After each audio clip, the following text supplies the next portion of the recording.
Howdy everyone, really glad to say that I got my hands on the B850 chipset based motherboard. This one's a Gigabyte B850 Gaming X, or is it X Gaming? It's kind of hard to see. I can't really see behind the screen here.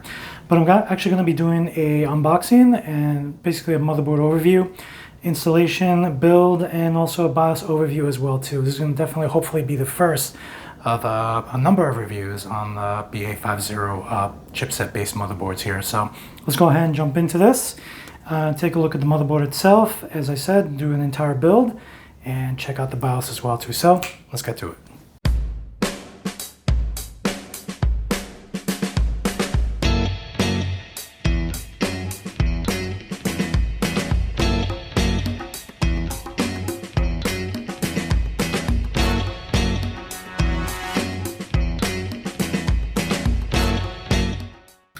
I'm really excited to be doing a review finally on the B850 chipset based motherboard over here.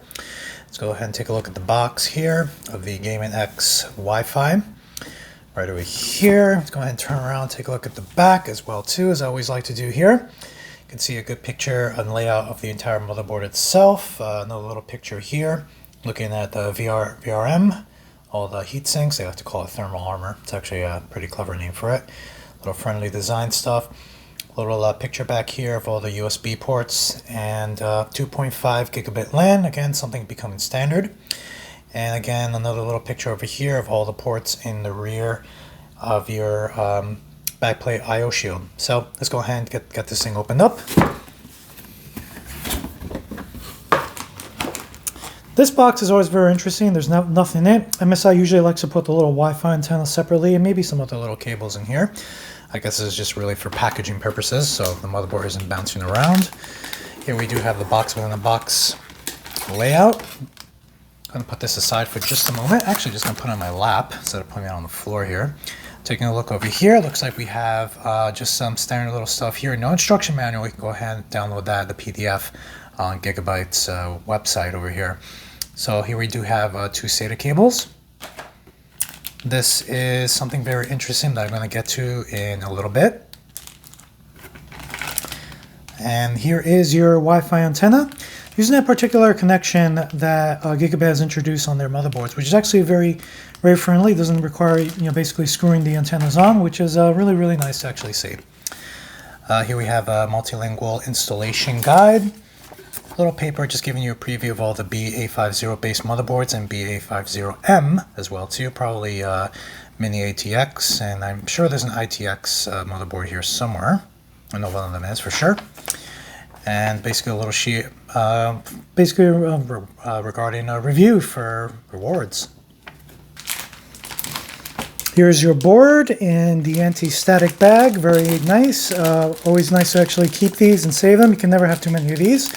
Even if you're not going to be putting a motherboard in, I sometimes find myself putting video cards in, particularly the size of them that pretty much add up to the half the size or most of the size of a motherboard now these days.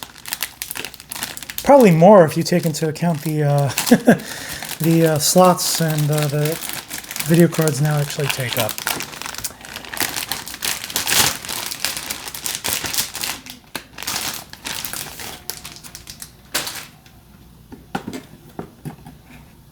And here is the motherboard itself. Nice weight to it. Really nice heat sinks all over the place. Nice little design. Very nice to actually see.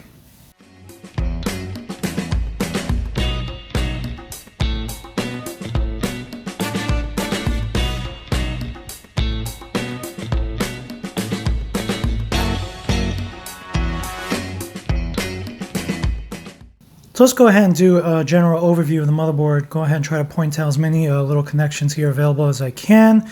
There are some connections here that I'm not too familiar with, even sometimes in manual, available at Gigabyte's website. Doesn't really explain certain connections here, so I'll just go ahead and demonstrate as many as I can, as much as I can as well too. Obviously, very simple to actually see is your wonderful AM5 socket over here. Complete CPUs are now pinless. Go ahead and take a look here and demonstrate the socket to you, generally speaking, right there. All the pins are on the motherboard itself with a little plastic cover over here. don't go ahead and remove that until you're ready to install your CPU. Sometimes a lot of people will say just go ahead and put the CPU in, and as you go ahead and push the lever back down, the cover back down, the little plastic cover will just jump right off. So interesting amusement, sometimes I've seen that thing almost pop into the ceiling in some cases. Actually, I think that happened on Intel board. Down here below, we do have our main PCI Express slot color-coded in like a silver color as opposed to the other ones, which I'll just demonstrate in a little bit. Right over here, we do have a nice little heatsink here, which covers up the NVMe slots, the M2 slots over here for your wonderful NVMe SSDs. We do have a little toolless little option over here. Just go ahead and press this lever up and just give it a little bit of a nudge, and you'll see this literally just comes right off, exposing 1, 2, 3 NVMe slots right over here. And if you look at the other side of the little heatsink here, you do see this little tape protecting the thermal pad here. So go ahead and remove one corresponding to the slot you'll be using if you're going to be installing NVMe drive over here on this board. So for the main one, which is the top one right over here, you'll just go ahead and remove this one here just to make contact with the NVMe drive on a particular pad over here. Very, very easy to actually go ahead and reinstall. I just actually nicked it here a little bit, unfortunately. Try to line this up correctly and just give it a little bit of a push, and you're pretty much good to go. I honestly had a little trouble getting this thing back on, but you actually have to put this in first. It makes contact with the little nooks it's supposed to go in, and then just lift this up and poof, it goes right in. You know very well if the whole thing's actually pretty stable and not coming out all flippity floppity right there. And down here we have 2 more additional PCI Express slots right down here. You definitely can go ahead and use these for other PCI Express X1, X4, X8 devices over here, such as a dedicated sound card. You can even put a video card here, but mind you, it will probably not be running at X16 ideal speed for a video card. So your ideal slot for a video card is right up there. Here we are taking a look at the back of the motherboard here, basically the right side of the motherboard if you're looking at it from the front, where all the connections are here, basically your I/O shield. The actual back plate is built onto the motherboard, which many motherboard manufacturers actually do these days, and it's very, very nice. The last thing you want to do is install a motherboard and realize your separate I/O shield back plate is actually not installed, and you have to go ahead and just take everything right back out, which is a real pain. Just be really careful with these little metal edges. I did actually just kind of slice my finger a little bit on one of these on one motherboard once, which is no bueno whatsoever. Right over here, starting from the left side, we do have a DisplayPort connection here and HDMI connection right down here. And these are actually really utilized if your CPU has integrated graphics on it, like the Ryzen 8000 series and some of the 7000 and 9000 series as well too. You'll be using these particular connections if you want to go ahead and plug in a monitor for using integrated graphics as opposed to a dedicated video card. There's another connection to use here, and I'll get to that in just a moment. Right over here, we have 2 USB 2.0 connections. Why USB 2? These are really just more for USB keyboard, mice, a webcam, printers even, that really do not need full speed USB 3 speed, so why waste a USB 3 port on that? And all the bandwidth coming from the CPU and chipset as well too. Here's a very interesting thing to see, a PS2 port, color-coded with purple and green depending if you'll be using the keyboard or mouse. Have not seen one of these. Kind of reminds me of my old days where I used to like installing Windows 7 on newer chipsets. This actually really gives me an idea for this, so maybe look out for a future video regarding that. Over here on the middle, we do have a USB red color-coded red USB 3.2 port. And right under here, we do have a USB Type-C connection over here. Over here actually does say 10G, if I can see correctly there.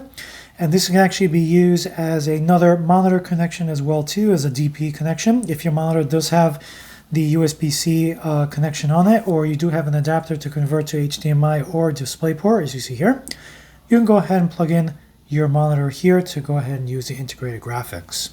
Very nice to see that there. Over here, a color-coded blue, and to the right of that, we have 2 more as well too. We have 3 additional USB 3.2 connections, and down here looks like we have an additional USB 2.0 connection. This one's actually labeled BIOS, so if you're going to be updating the firmware of this motherboard, this will be the dedicated USB connection to plug in your thumb drive with the updated BIOS firmware file, and you can go ahead and process the update without the need of a CPU or memory chips plugged in. And up here, just above those additional USB 3.2 ports I just mentioned, we do have a dedicated 2.5 gigabit LAN connection right over here.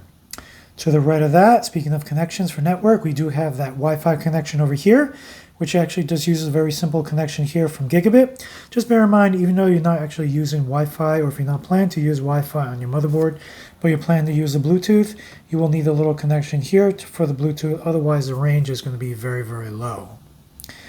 And finally, all the way to the right over here, we do have our audio connections over here, color-coded blue, green, and pink. Pink probably going to be microphone. Green going to be your line out, basically 2.1 stereo speaker connections.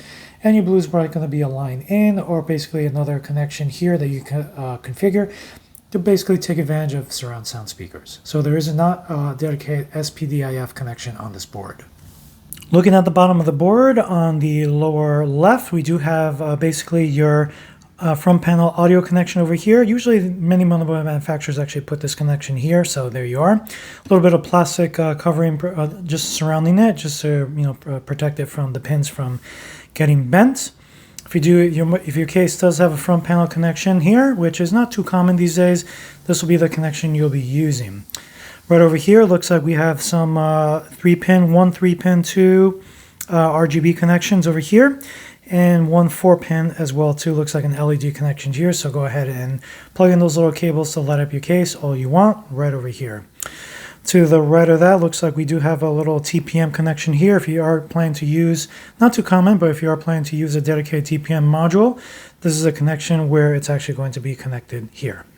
To the right of that, we do have 2 4-pin fan connections here. Looks like it's labeled number 1 and number 2. So go ahead and plug in your case fans right over here. There's definitely going to be a number more of them over here on the case, probably on the top or on the right side, and I'll get to that in just a moment. Here's a little connection here that I'm not too familiar with, but unfortunately the manual really didn't mention too much on it. Maybe I can try to follow up on what that actually is. Right over here, a little bit to the right, we do have, believe it or not, you can actually see a color labeled from the top, USB here, or 2 front panel USB 2.0 connections. Many motherboards actually have these connections still here. Some devices actually make use of it. I know power supply, a certain brand of power supply actually uses this, so you can go ahead and plug it in and just monitor the voltages and thermals inside the power supply. Very, very useful. But if you do not have a front panel USB 2.0 ports, well, definitely you can use that for those particular options, as I mentioned. To the right of those connections here, we do have 2 additional fan connections here. One system fan 3, and another one here is labeled pump, but also fan 4. So these are 2 additional 4-pin system fan connections over here. This one probably does have the option to basically configure between a system fan or an actual pump for water cooling, radiator, and heat sinks. If you are planning to plug them in on the lower part of your case, or even on the right side, here's some easier access and just basically yanking the cable all the way to the top. And all the way on the lower right over here, we do have our system, basically our front panel connections over here. Basically your hard drive monitor, your power switch, your power LED, reset, and even a little 4-pin speaker connection as well too. Remember this little connection over here, this little adapter over here I just mentioned that was coming out of the box. So basically what happens here is you actually plug this in here. You actually plug this in here this way, and then you plug in the little front panel connections over here. Go ahead and zoom that in correctly. Over here instead, which actually makes it much easier if you're going to be taking out the motherboard or doing any work on it. You can actually just take this whole unit out with all the little front panel connections on it, and much easier than just basically micromanaging and basically reconnecting everything right in here again. So while this is not really a standard, it's definitely a very, very nice approach to one. And finally, over here on the right, we do have a CMOS battery. Gigabyte has actually put the CMOS battery on a number of their motherboards on this particular area here, where usually it's actually located on the motherboard, basically just around the area underneath the primary PCI Express slot, or even just above it, which is still accessible. But once you have a video card in here, particularly a really large one, like NVIDIA 3060, 3090s, or 4080s, basically sucking up the entire space here, even up to here, the edge of the motherboard. It is very tough to actually reach that CMOS battery. For whatever reason, you may need to reach it or take it out to just reset the CMOS. And putting it down here allows you for much easier access in the long run. All right, now we're looking at the right side of the motherboard here, just a little bit to the right of the CMOS battery. We do have a front panel USB 3.2 connection right over here. If you do have a blue or red USB connection on your front of your case, which many of us of course do, go ahead and plug that in right over here. There is another front panel connection USB related that I'll get to in just a moment. You can probably see it all the way to the right, just sneaking right over there, waiting for me to basically get over and explain to you what it is. Right over here, we do have 4 SATA connections. While SATA is becoming less and less popular these days with the introduction of built-in NVMe M2 slots here for your NVMe drives. Basically the 3 I just described right over here. We sometimes still use mechanical hard drives here. I know I do. So they do allow for offer 4 connections over here to plug in all those particular drives you may actually need and have. Moving further to the right over here, this is actually not a connection, but I just actually wanted to go ahead and demonstrate something to you that I didn't mention earlier when introducing this wonderful color-coded PCI Express slot. So assuming you do have a very large dedicated video card just blocking this whole area, it can be a little challenging to reach this little release lever that have been on motherboards for a couple of decades now. Once you go ahead and release it here, the little hinge over here on the video card is loose and free to actually go ahead and the entire video card to be pulled out.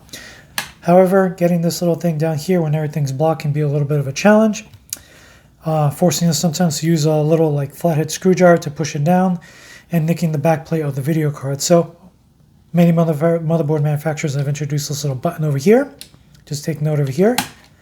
Basically, it just pushes this down and pushes the little lever down into the release position here without the need of having to actually kind of sneak your finger in to actually go ahead and push this down. Demonstrate that to you one more time. Very, very useful. Further to the right over here, we do have the full name of the motherboard over here, B850 Gaming X Wi-Fi 6E. Just over here, we do have 4 memory DIMM slots over here. It looks like we only have the clip on this side over here.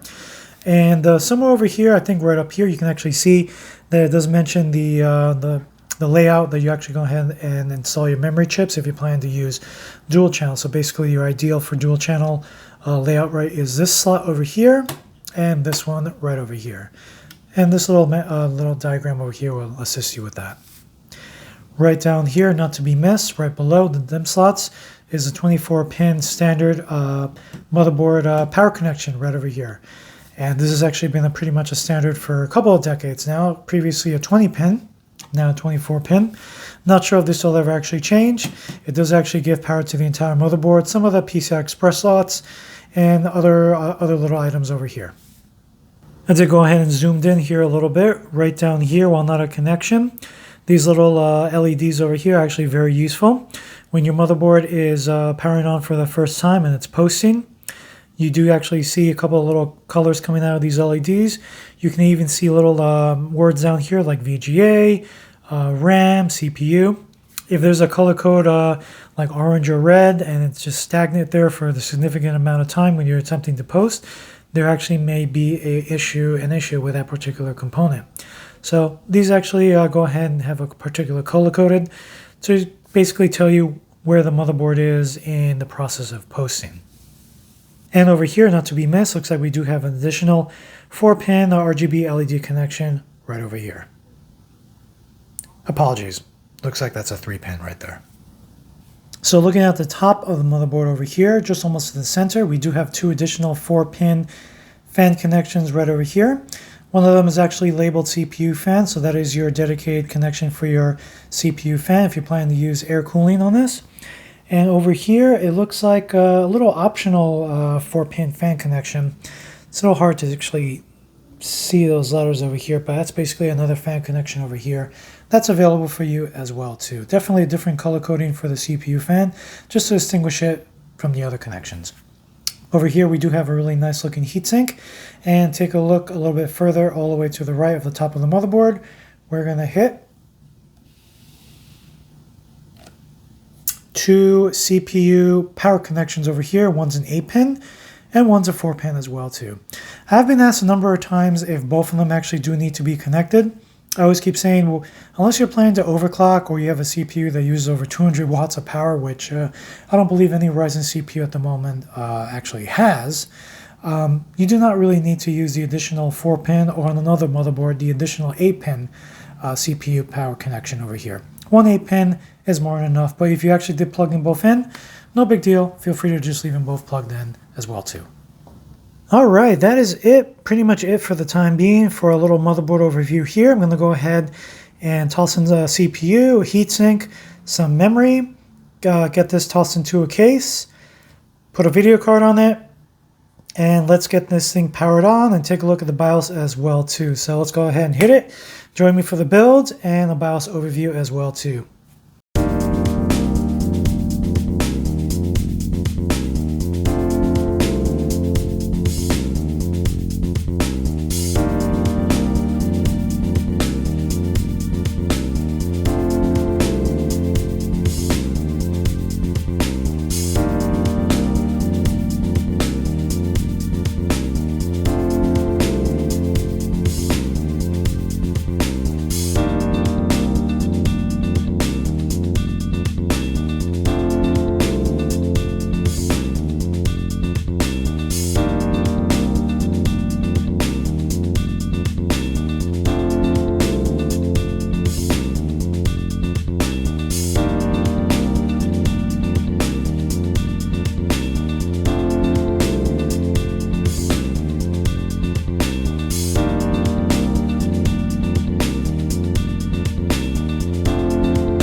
our system is up and running and fully posted here. We just jumped into the BIOS. Took it a little bit, just a little bit under a minute, I would say, to fully post. Maybe actually it did feel a little bit over, but first post usually does take a little while, and then reboots after that are usually pretty quick as long as everything's done correctly. So here we are. Obviously here in the BIOS here, Gigabyte does have an easy mode and advanced. Before I jump into doing a brief overview of the motherboard, if you do enjoy this video so far, I really like to see more, go ahead and shoot that like and subscribe button. I'll definitely be doing some more reviews on upcoming B850 based motherboards, probably from Gigabyte, MSI, jump into maybe some other brands as well too. So let's go ahead and hop into it right over here. So we're just taking a look here at easy mode here. Many motherboard manufacturers actually have an easy mode or advanced mode or the like.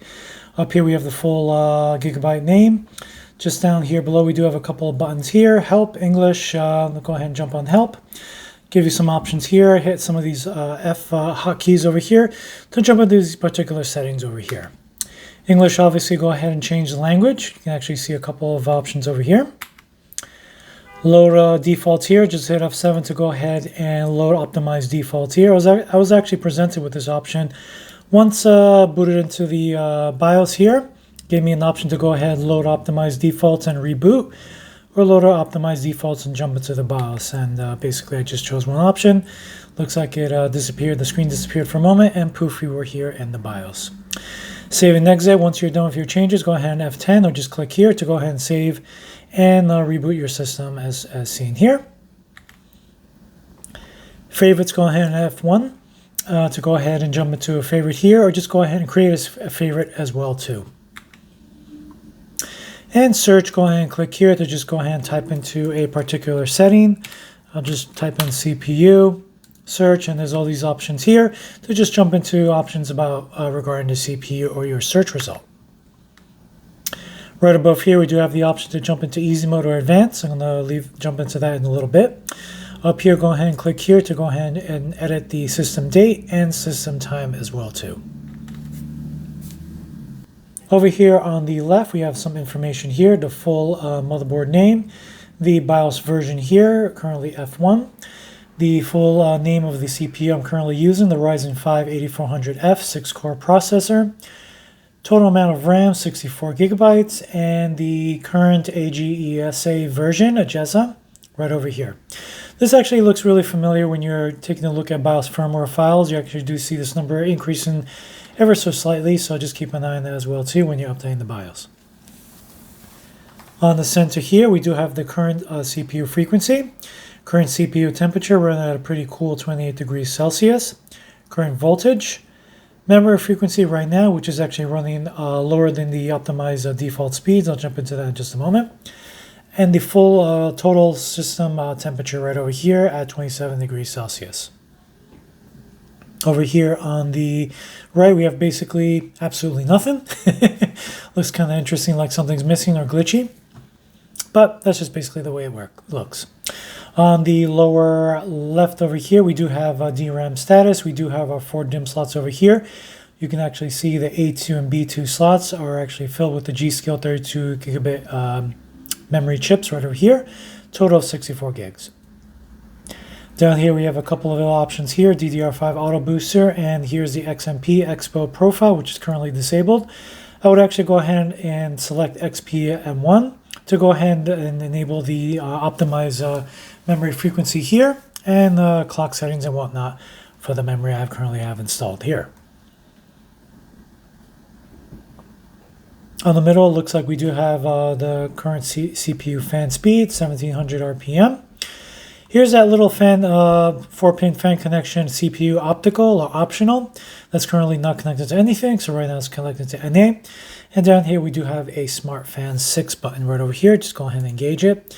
One of my favorite options in the motherboard is basically being able to manipulate CPU fan RPMs and temperature thresholds here for your CPU fans, well in this case, CPU fan and system fan connections over here. Go ahead and click on the left. You do have our CPU fan here, current RPM.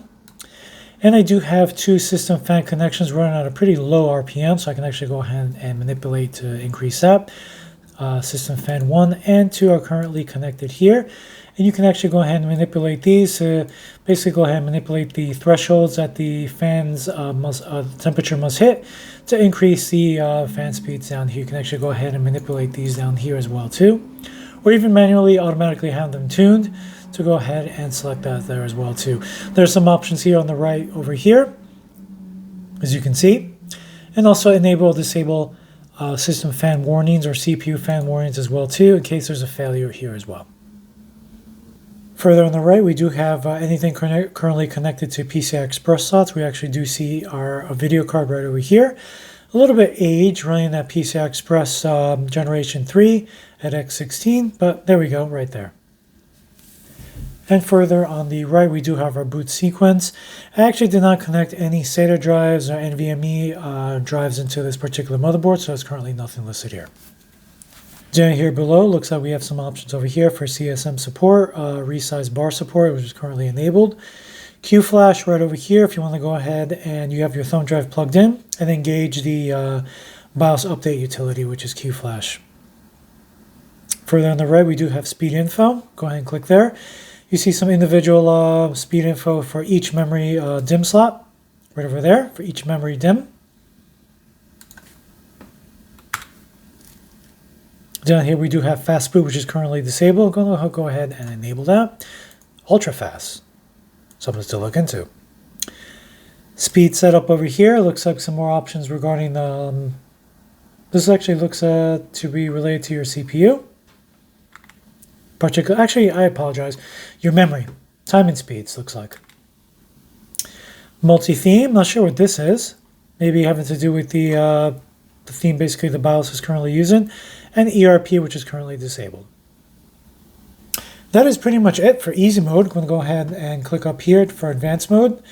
Jump into some options over here. Some of the options actually do appear to be the same, but some not. We do have our favorites, boot, and save and exit again, maybe in different positions. But some of these buttons do actually resemble some other options, so let's try to go through all of them here. Click on favorites here, even though the button is the same.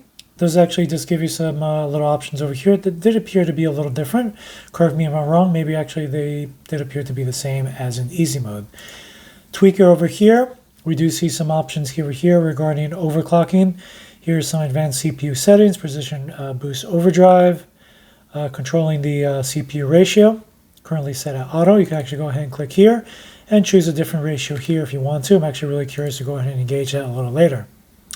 DDR5 auto booster. Since I do have the XMP enabled, this is actually looks like some options here. I'm not currently. Yep, there we go. Go ahead and click on enable, disable over here. When you do have this particular profile enabled, that does actually gray out a little bit. We do have some other options under advanced memory settings here that are available to us still. And down here, some voltage-related settings here for your CPU. Now, I don't know if you noticed that when I actually did go ahead and engage this over here, I hit escape to kind of basically go back to where I was, and it's basically jumping into this exit without saving. To basically go back is actually to click on this little tweaker button to just take us back here to the main screen. Something I did actually mention in previous Gigabyte motherboard reviews. Something they may actually look into. Just hitting the escape button is usually the norm over here to actually go back. But I guess Gigabyte really just wants you just to click on the little button over here. You may actually notice in a little bit when I jump into some overclocking settings, that actually can get a little confusing. So let's go ahead and jump into settings over here. We actually do see some options here like PC health, AMD overclocking here. I'm going to go ahead and click accept, and we do have some options here. You can actually see what I'm actually referring to earlier. If I hit escape, okay, looks like it does take us back, so I do stand corrected there. AMD CBS, miscellaneous over here. There's your TPM settings, or TPM option right over here. I/O ports, platform power as well too. So a lot of little options, so go ahead and take a look. Let's go ahead and take a look again at overclocking. Manual CPU overclocking over here. Take a look at that as well too. Precision boost overdrive.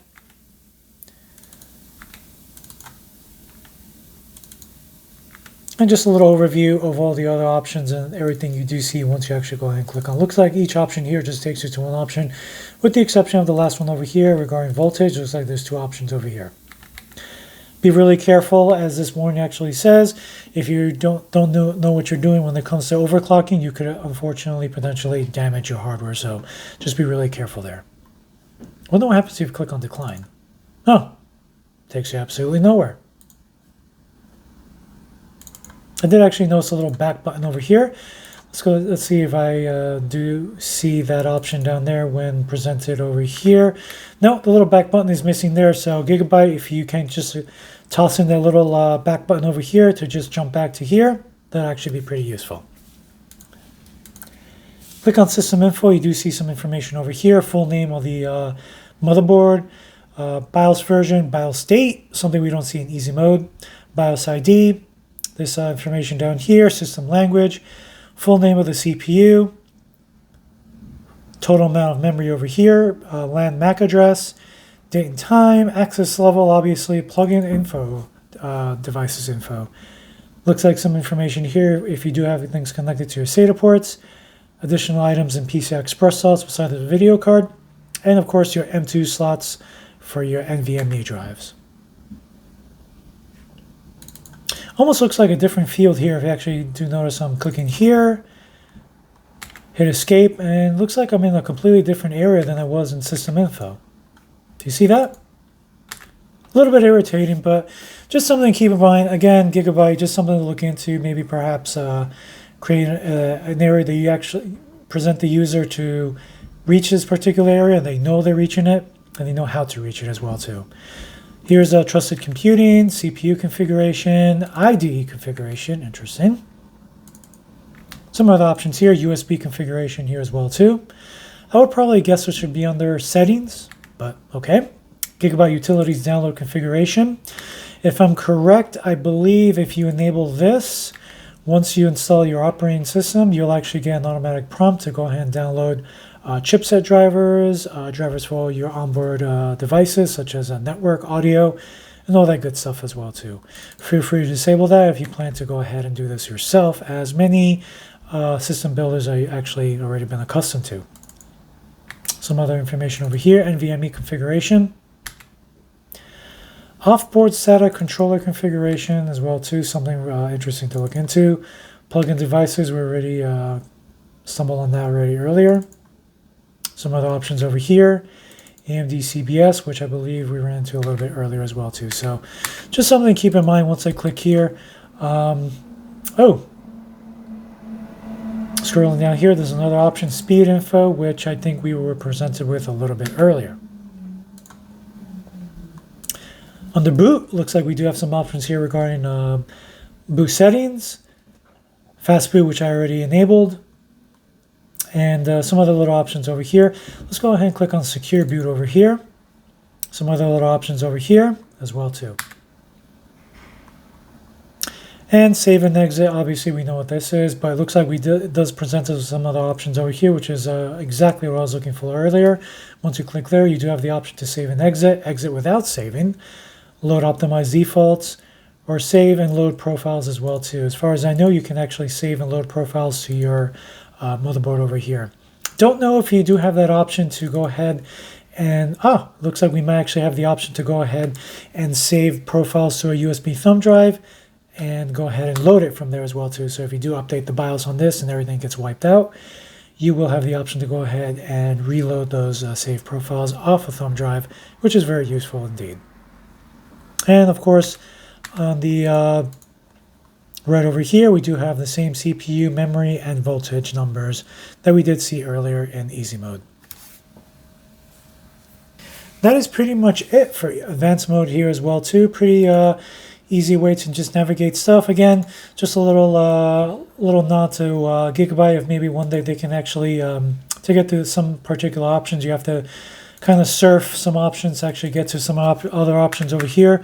Maybe a little confusing, especially when you go over here, plug in devices, go back, and I don't know where you're just mysteriously in this little area over here. So it might be a little bit easier if there's a way to actually directly jump into this, because again, once I go here, I'm not presented with that particular option until I hit escape. So no big deal. If you get used to the motherboard, you'll be all set to go. But someone like me who's, I've obviously done motherboard reviews for Gigabyte, so I was anticipating this. But just for someone, first timer for Gigabyte motherboards, they just might bump into a little bit of confusion right over here. And there is our build right over here. I did actually use the heatsink that came with that CPU.